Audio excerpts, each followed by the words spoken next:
নিৰ্বাচন হৈ আহে বৰ্তমানৰ জনজাতিসকল বিশেষ হৈ যাব আজি যিটো বিল তেখেতসকলে আনিছে কনষ্টিটিউশ্যন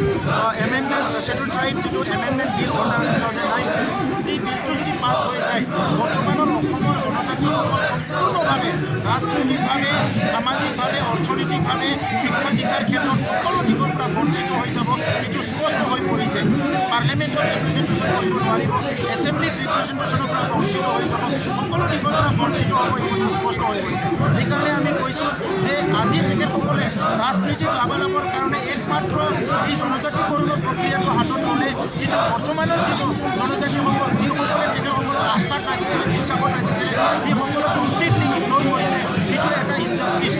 আমি কনষ্টিটিউশ্যনক আমি বিশ্বাস কৰোঁ ভাৰতৰ সংবিধান আজিৰ পৰা 70 বছৰ আগত ৰচনা কৰিছিলে আৰু সেই সময়তে ঠিক কৰি থৈ গৈছে কোনে ST হ'ব কোনে OBC হ'ব কোনে মানে SC হ'ব আৰু ইতিমধ্যে সুপ্ৰিম কোৰ্টৰ এটা অলৰেডি ডিক্লাৰেশ্যন আছে যে মানুহ এজনৰ ধৰ্ম সলনি কৰিব পাৰে কিন্তু কাষ্ট সলনি কৰিব নোৱাৰে কিয়নো কাষ্টটো আপোনাৰ জন্মৰ আগতে নিৰ্ধাৰণ হয় আপুনি কোন আমাৰ মা দেউতা কোন এই কাষ্টটো সলনি কৰিব নোৱাৰে গতিকে আমি আচৰিত পাইছোঁ ৰাজবংশীসকল আজি ৱেষ্ট বেংগলত SC হয় আজি তেখেতসকলে কেনেকৈ অসমত ST হ'ব পাৰে যিসকল আজি টি ট্ৰাইবৰ কথা কৈছে এই টি ট্ৰাইববিলাক ঝাৰখণ্ড ছত্তীশগড়ৰ OBC হয় তেখেতসকলে কেনেকৈ মানে অসমত ST হ'ব পাৰে গতিকে আজি সংবিধানৰ জেওৰা ভাঙি সকলো মানে তেখেতসকলে মানে বাদ দি পেলাই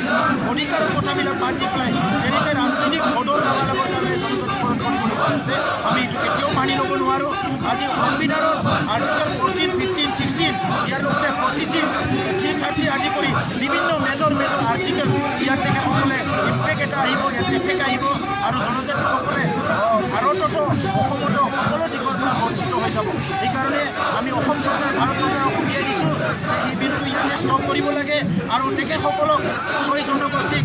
OBCতে ৰাখি পেলাই তেখেতসকলক অধিক ক্ষমতা অধিক সুবিধা দিব লাগে এইটো আমি চৰকাৰক আহ্বান জনাওঁ যাতে তেখেতসকলে যিটো মানে মৰম স্নেহ 6 জনগোষ্ঠীৰ ভিতৰত দেখাব বিচাৰিছে এইটো তেখেতসকলে দেখাওক এইটো আমি বিচাৰোঁ আৰু যিটো মানে সাংবিধানিক জেওৰা ভাঙি বৰ্তমানৰ জনজাতিসকলক নিক্ষেপ কৰাৰ যিটো ষড়যন্ত্ৰ এইটো ইমানতে বন্ধ কৰিব লাগে বুলি আমি আহ্বান জনাওঁ